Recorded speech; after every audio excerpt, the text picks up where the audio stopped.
Salve a tutti, oggi vi voglio presentare un brano molto famoso, un brano che io non l'ho mai visto essere accompagnato con i cucchiai.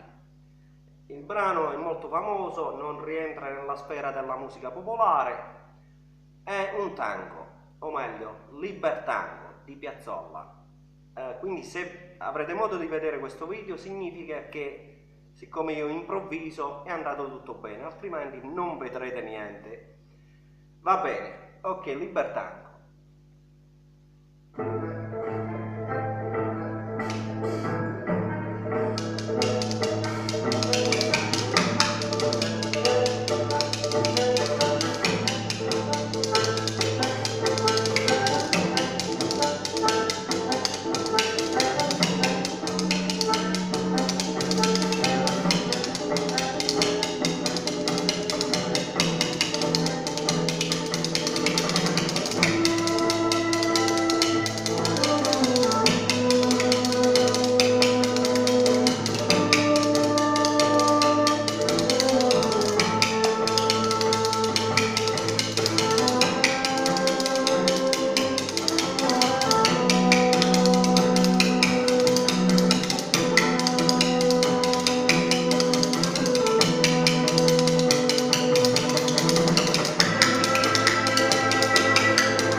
Quindi se avete visto questo video significa che tutto sommato è andato bene. Ciao a tutti!